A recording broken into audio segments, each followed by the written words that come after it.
Pertama, rangka ESAP itu menurut Honda adalah rangka pintar. Oke, kemudian ini akan saya catat ya, di sini rangka pintar. Oke, rangka pintar atau rangka cerdas ya. Oke Mas Bro, rangka pintar atau rangka cerdas. Oke, nah rangka pintar atau cerdas ini untuk siapa? Ini akan kita ulas. Oke Mas Bro ya, kelihatan sayang? Oke, nah yang satu adalah untuk H, yang satu adalah untuk K, untuk konsumen. Oke Mas Bro, bisa dipahami ya. Nah kemudian rangka yang viral ini adalah rangka ESAP ini tadi ya. Kemudian ini adalah rangka yang sebelumnya ya, yang sebelum ESAP. Penjelasan perhatikan ini. Di mana rangka ini diproduksi terakhir yaitu sampai tahun sekitar 2000-an. Ya, sekitar 2000-an. Rangka ESAP ini ya muncul 2019 dipakai pada motor Genio. Jadi 2019 ini sudah dipakai di Genio, kemudian Genio tidak berhasil, kemudian dipindahkan di tahun 2020 dipakai di punyanya Beat dan Scoopy. Oke, kemudian di tahun 2022 baru Vario yang 160. Oke, kita kembali kepada rangka yang lama ya, rangka yang lama yang sebelumnya. Penjelasan perhatikan, rangka yang lama ini bentar. Nah, ini saya bawakan kopiannya. Oke. Begitu banyak detail-detail yang lainnya ya. Ada besi apa namanya itu pengamannya, ini ada besinya juga di sini loh, ini. Penjelasan perhatikan ya, pangkon. Kemudian ini pengamannya ini. Nah, ini kan sudah frame-nya di sini toh. Kemudian ini adalah bantuannya, itu dikasih bantuan sampai sekian panjangnya. Loh, perhatikan, dan wujudnya tebel. Oke, kemudian sampai melingkar ke bawah. Penjelasan perhatikan, rangka ini tingkat kelelahan kalau misalkan kita genjot di sini. Nah, itu tingkat kelelahan atau pemutusnya di sini, Mas Bro. Tingkat kelelahannya. Ya, jadi yang sangat-sangat bahaya di sini. Tapi rangka yang lama ini begitu cerdas sehingga dia tidak dipotong di sini, tapi diteruskan ke belakang. Diteruskan ke belakang sampai di sini potongannya. Jadi tingkat bahayanya di sini, padahal tingkat kelelahannya di sini. Ya, tingkat kelelahannya di sini, tapi tingkat pemutusnya ditaruh di belakang. Sehingga kalau terjadi hantaman jedil atau bagaimanapun hantaman dari depan, maka yang terjadi adalah di sini lekuk, bukan patah. Ya, jadi dia begini, di sini akan melekuk begini. Andai kata mau dikembalikan, tinggal dipres, ditarik ke depan lagi, dia kembali lagi.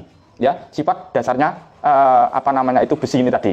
Oke, beda dengan sifat dasarnya baja ya. Kalau baja, sifat dasarnya dia kuat, tapi dia akan patah. Oke, nah ini melengkung sini. Andai kata sekarang, ya ini yang luar ini adalah tambahan-tambahan, ya hanya fasilitas saja. Andai kata ini diputus begini, dia masih aman Mas Bro, ya masih aman ini, karena ini adalah rangka utamanya, ya underbone-nya di sini. Oke, jadi andai kata ini putus-putus aman. Kemudian penjelasan perhatikan lagi di sini, banyak sekali detail-detail ini ya, detail-detail ini tadi. Oke, kalau di sini, di gambar ini banyak kan tuh detail begini loh, banyak sekali detailnya. Oke, ini kalau kemudian pada rangka yang sebelah ini tadi, rangka yang viral ini tadi, ini yang detail-detail ini dihabiskan Mas Bro, tidak ada. Oke, ini gambarnya, mana gambarnya? No, kayak bebek kan, kayak entok, mulus, ya, mau jadi ketawa. Nah, lebih simpel, kosong. Nah, kalau dibandingkan dengan ini, penjelasan perhatikan. Iya, ini. Oh ya, penjelasan perhatikan. Coba. Ini kan banyak sekali ribet gitu ya. Oke, yang ini simpel ya. Oke, nah kemudian penjelasan perhatikan mana itu rangka yang ini ya, rangka yang lagi viral ini tadi, ini kan bahannya bukan dari pipa gulungan ya, bukan dari pipa gulungan, tapi plat yang dipotong dan dipres begini. Oke, nah kemudian yang katanya ini bahannya baja ya. Nah padahal sifat baja itu akan lebih cepat patah ya, kalau besi itu dia malah bisa lentur. Oke, kalau ini malah akan kuat tapi patah. Ya, kuat, tapi akhirnya pada patah dia, kan begitu. Oke, nah ini tingkat kelelahannya, ya tingkat kelelahannya itu kan di sekitar sini toh, ya tingkat kelelahannya. Oke, kemudian pengelasannya pun juga ditaruh di sini. Makanya kalau ada hantaman yang sangat kuat, ya berarti kan bisa patah di sini. Kalau ada hantaman yang sangat kuat, hantaman ini contoh misalkan lubang ataupun hantaman dari depan, itu yang terkalahkan adalah di sini. Beda yang satunya ini, benar-benar perhatikan loh. Ya, jadi tingkat bahayanya di sini, tapi ditaruh di belakang sini. Kemudian ini tetap wujud underbone-nya. Jadi kalau ada apa-apa dia melengkung begini, tapi bisa ditarik kanan. Tapi intinya adalah tidak patah. Bisa dikembalikan. Oke, intinya itu ya. Nah, ini kalau kita pukul sekarang dari bahan, penjelasan perhatikan ya. Oh, kayak mau dalam ya. Oke. Yang ini. Ya.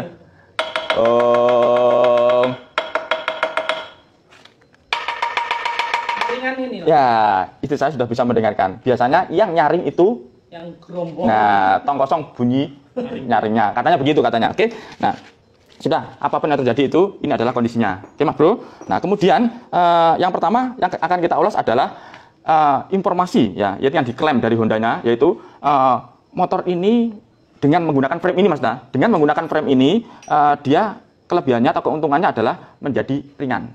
Keuntungannya, ya, atau kelebihan keuntungannya ya. Pokoknya dari rangka yang dirubah tadi, nah dari ini kemudian dirubah ini, itu keuntungannya menjadi ringan. Oke. Nah, dengan tujuan kalau ringan itu, maka saya catat dulu. Berarti dulu biar nanti ada urut-urutannya. Mana spidolnya ya? Oke, Mas Bro. Ulasannya ini beda dengan ulasan yang lainnya ya. Yang pertama, keuntungannya tadi lebih ringan. Siapa yang diuntungkan tadi? Ringan tadi, ya. Yang pasti adalah pihak H yang diuntungkan. Konsumen belum mendapat apa-apa, flat. Belum mendapat apa-apa. Oke. Nah, sudah jelas ya yang diuntungkan udah ya. Kemudian secara teori ini, motor kalau bobotnya lebih ringan, dia harusnya lebih kenceng. Ya, Pak? Contoh misalkan motor ini diboncengin 1 sama diboncengin 2, beda kan? Sama diboncengin 3 masih beda. Oke, top speednya beda, tenaganya beda. Ya, Mas Bro ya. Nah, secara teori semakin ringan maka semakin kenceng. Nah, sekarang kenyataannya motor ini, oke, mulai dari Genio, karena motor yang sudah menggunakan frame semacam ini, ya frame pintar ini tadi, itu mesinnya sudah dirubah, Mas Bro, bukan sama dengan mesin ini. Tidak sama dengan mesin ini, sudah dirubah. Nah, sekarang pada kenyataannya, yang seharusnya motor ini lebih ringan berarti kan lebih kenceng. Nah, kenyataannya lebih kenceng apa tidak? Kenyataannya ini, ya, menurut pandangan saya, kenyataannya tidak kenceng atau lebih loyo daripada sebelumnya. Berarti yang dirugikan siapa? Yang dirugikan adalah konsumen. Saya kasih silang. Yang dirugikan oleh konsumen karena tenaganya berkurang. Padahal seharusnya tenaganya lebih kenceng. Contoh misalkan motor dibrondolin, dipakai drat, ya, tenaganya gede, rangkanya dihabiskan ya tenaga rangkanya bobotnya. Bahkan sampai jokinya pun dibikin kecil supaya enteng sesuai ukuran tadi. Larinya bertambah kan? Nah, itu contoh. Tapi ini malah berkurang. Maka saya coret maka saya tandai yang dirugikan atau yang tidak pintar adalah konsumen tadi yang kalah. Yang kalah ya. Oke. Kemudian yang menjadi pertanyaan ini, kenapa rangka ini sampai bobotnya dikurangi? Yang tujuannya adalah untuk mengejar tenaga, tapi hasilnya kenyataannya adalah tidak. Jangan-jangan powernya mesin beda. Hasilnya lebih turun, jangan-jangan. Sehingga menurut hitung-hitungan di data harus ada yang dikurangin. Ini jangan-jangan, Mas Bro ya, hanya pemikiran saja ya. Karena tenaganya ini beda, hasilnya lebih menurun daripada tenaga yang sebelumnya, maka menurut hitung-hitungan ada yang dikurangi. Apakah semacam itu? Itu menurut pandangan saya, ya Mas Bro ya. Oke, karena masuk datanya di situ. Karena kalau ini dikurangi seharusnya lebih kencang larinya. Itu dalam teorinya. Oke, dalam teorinya. Oke, kemudian yang kedua yaitu dia lebih kuat. Yang kedua lebih kuat katanya. Lebih kuat ya dengan bahan baja ini tadi. Oke, baja itu kuat. Oke, besi lebih lentur. Tapi pada saat kenyataannya mana yang lebih kuat? Yang ini belum ada belum ada kejadian ini patah, belum ada kejadian kecuali insiden. Ya, itu pun tidak patah loh ya. Selama insiden dia hanya melengkung, melipat. Setelah itu dikembalikan lagi seperti HP, lipat dan dikembalikan. Kalau ini melipatnya patah, jadi lipat tapi nggak bisa dikembalikan. Oke, bisa dipahami ya. Nah, pertanyaannya, kenapa ini yang disebut katanya lebih kuat dari ini? Katanya ya, tapi kenyataannya adalah lebih parah daripada ini ya. Maka yang menjadi pertanyaan adalah apakah dia karena bahan ataukah konstruksi? Nah, dari apa sudah saya tunjukkan konstruksinya kan beda toh. Maka dari bahan atau konstruksi. Ada yang mengatakan dari salah satu pihak katanya dari pelapisnya.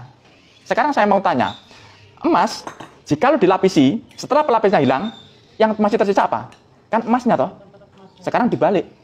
Kalau misalkan besi dilapisi emas, dia kelihatan emas, tapi kalau pada saat lapisnya hilang, apa yang terjadi?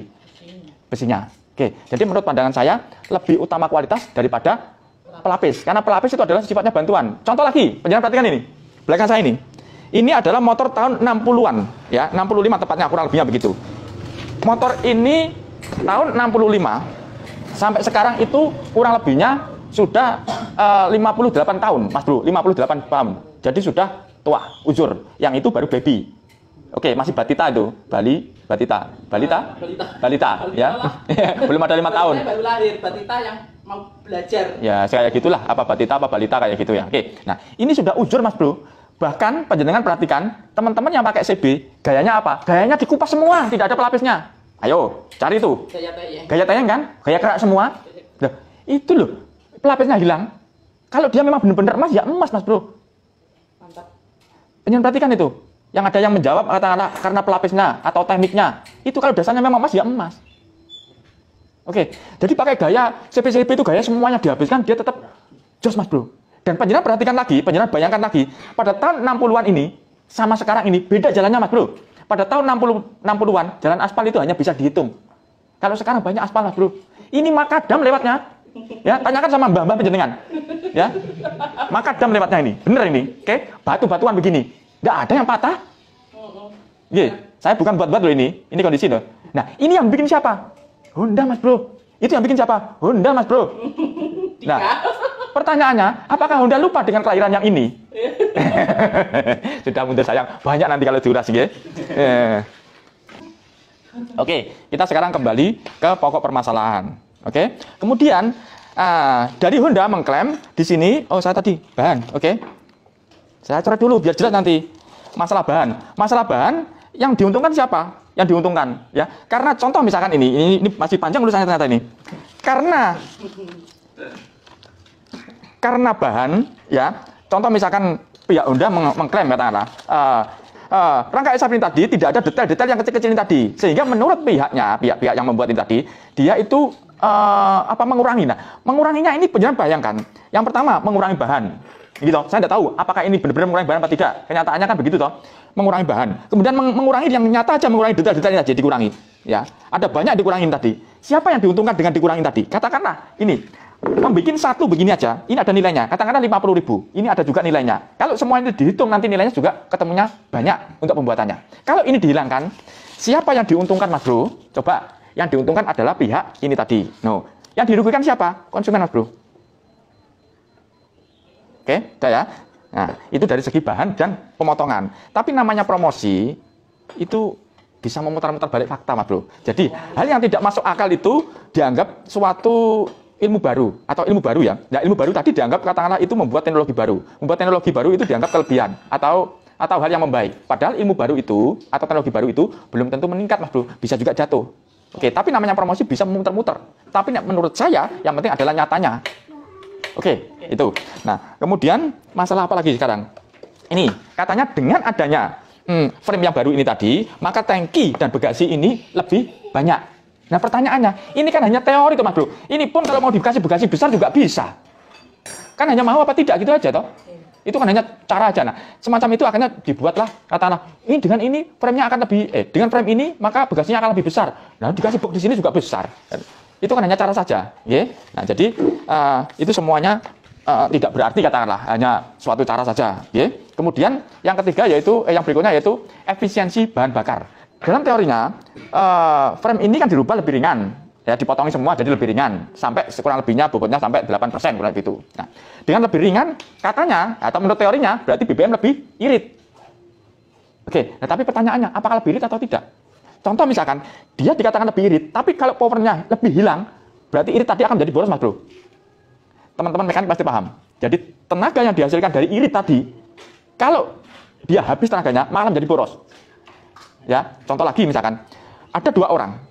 Yang satu ini makannya banyak, dianggap boros. Yang satu ini makannya sedikit, dianggap irit.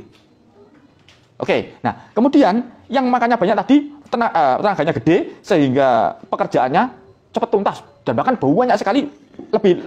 Nah, dan hasil dari ketuntasan tadi malah menghasilkan banyak hasilnya. Jadi makannya banyak, hasilnya banyak. Kemudian yang kecil tadi lelet, yang dibilang irit tadi loh mas bro. Jadi yang orang satunya tadi yang dibilang irit tadi atau makannya sedikit itu tidak menghasilkan banyak. Hitung-hitung malah menjadi boros nanti mas bro. Dalam matematika. Contoh misalkan ada lagi eskavator sama orang nyangkul. Itu kalau dalam penyewaannya mahalan eskavator tadi. Tapi dalam hitung-hitungan matematika eskavatorlah yang menguntungkan daripada yang mencangkul tadi dalam hitung-hitungan matematikanya. Oke, jadi bukan berarti irit itu akan menjadi baik, ya, boros juga menjadi jelek. Tidak begitu, mas bro. Nanti ada hitung-hitungan kalkulasinya. Oke, tapi namanya promosi, ya itulah promosi. Ya, kembali lagi kepada, ya itulah itu. Oke, sekarang berarti yang mana nih? Soal BBM nih. Soal BBM ini menurut saya perlu dipertanyakan ini soal BBM. Soal BBM ya. BBM, karena BBM ini ketemu sama hasil nanti. Oke, kemudian yang berikutnya, yang bahan bakar, yang tangki ya. Yang tangki tadi, ya anggap flat lah gitu. Orang tidak ada apa namanya hasilnya buat konsumen itu bagasinya juga segitu-gitu aja, ya. Itu kan hanya cara promosinya saja gitu. Nah, kemudian apa lagi nih? Oke Mas Bro, ini kalau kita ulas tidak ada habisnya panjang seperti sepur ya. Saya akan memberikan tambahan lagi ya, contoh begini ya. Ini menurut pandangan saya. Frame ini terbentuk atau frame ini terbentuk itu mulai adanya Genio. Nah, Genio itu di tahun 2019 tadi. Menurut pandangan saya, Genio tadi diproduksi itu tujuan adalah untuk mengambil keuntungan yang lumayan banyak ya. Kenapa? Karena harga Genio pada waktu itu dia di bawahnya Scoopy, yang maunya adalah disandingkan Scoopy.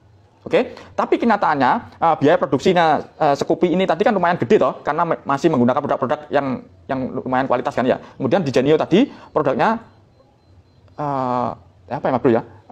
Anggap aja kan kurang bagus begitu ya. Nah, itu produksinya lebih kecil jauh daripada punyanya Scoopy ya. Sehingga kalau dengan hitungan produksinya lebih kecil jauh ya, kemudian dijual mepet ya, biaya produksinya lebih kecil jauh, kemudian dijual mepet, maka kan lumayan untungnya.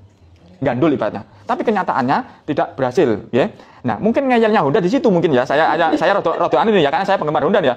Nah, dari situ kemudian karena sudah dibentuk kok gagal cuma 1 tahun, akhirnya dilimpahkan kepada punyanya Beat. Padahal Beat itu sudah punya rangka sendiri, sudah punya mesin sendiri yang hebat. Ya, benar-benar ini punya saya loh. Beat ini ya, saya pakai ini. Oke, mulai dari baru sampai sekarang. Mesin sendiri yang hebat ya, yang cukup, BBM juga cukup, tapi dirubah punyanya Genio karena sudah terlanjur dibikinkan sehingga ditaruh di situ. Kemungkinan begitukah? Karena dianggap produksinya adalah lebih murah. Kemudian harganya, nah ini harganya nih. Penjenengan tahu sendiri, setiap motor baru mana ada harganya lebih turun. Ya, contoh misalkan ini, Beat ini. Sebelum Beat ini ada Beat Karbu, ya kan? Beat Karbu dirubah menjadi Beat injeksi. Beat injeksi dirubah menjadi yang ESF ini tadi. Oke, nah, Beat Karbu dirubah ke sini, setiap ada perubahan maka ada kenaikan harga. Nah, maksudnya begitu mungkin juga bisa masuk ini. Jadi kalau yang terakhir Beat ini 2019 terakhir ya, kemudian mau menaikkan harga kan susah toh. Makanya yang paling mudah adalah dibikinkan rangka ini tadi dengan tujuan setelah dibikin rangka maka dinaikkan harga kan enak. Karena ada perubahan. Kalau nggak ada perubahan, masa harga dinaikkan? Iya kan? Ini menurut pandangan saya loh Mas Bro. Yeah. Nah, kemudian tapi tanpa disadari rangka ini tidak masuk di wilayah Indonesia ya. Karena gitu. Ya intinya begitulah gitu. Nah, kan pengguna ekstrim ini. Yeah. Contoh lagi nih Mas Bro. Ini yang lama ini. Ini sampai kerendam banjir ya. Ini buktinya loh, buktinya ini. Loh, sampai katanya masuk di sini buktinya. Loh, iya ta? Sampai menjadi batu loh ini katanya. Dia tetap aman-aman saja Mas Bro, ya. Katanya kemasukan air apa. Ini loh sampai katanya masuk di sini loh. Loh, ini buktinya masih ada loh. Kokok. Oke Mas Bro. Nah, ini adalah bagus untuk Honda. Kenapa? Karena apapun yang terjadi ini adalah viral. Ya, jadi mengangkat nama Honda. Oke, maka Honda harus bisa memperbaiki supaya apa? Supaya kedepannya lebih baik dan harus bertanggung jawab. Artinya itu alasan yang tepat lah. Kenapa rangka ini menjadi semacam ini? Ya, intinya keropos ya. Ya, intinya keropos. Keropos itu menurut saya adalah bahan, bukan dari pengaman Mas Bro. Saya pastikan bukan dari pengaman, dari bahan. Ya, ulasannya adalah emas, besi adalah besi. Oke. Dan bahkan sampai detik ini jujur aja, saya dulu bersama istri, sebenarnya istri saya itu gandrung sama Genio. Sebenarnya istri saya itu gandrung sama Scoopy, ya. Tapi saya tidak mau, saya bingung, ya. Kenapa? Ya alasannya itu tadi. Pada saat saya beli ini, oke, saya menyadari kondisinya semacam ini. Pada saat yang sekarang ini saya kan bingung Mas Bro. Maka saya nunggu keputusan dari Honda. Nanti kalau ada perubahan yang baik, salesnya Honda datang ke sini ya. Oke, saya beli Scoopy-nya. Oke Mas Bro, saya rasa cukup sampai di situ. Nah, oh ya ini nih hasil akhirnya ini, Masya Allah. Ini yang terpenting ini ya. Ini yang terpenting hasil akhirnya. Rangka pintar, SAF.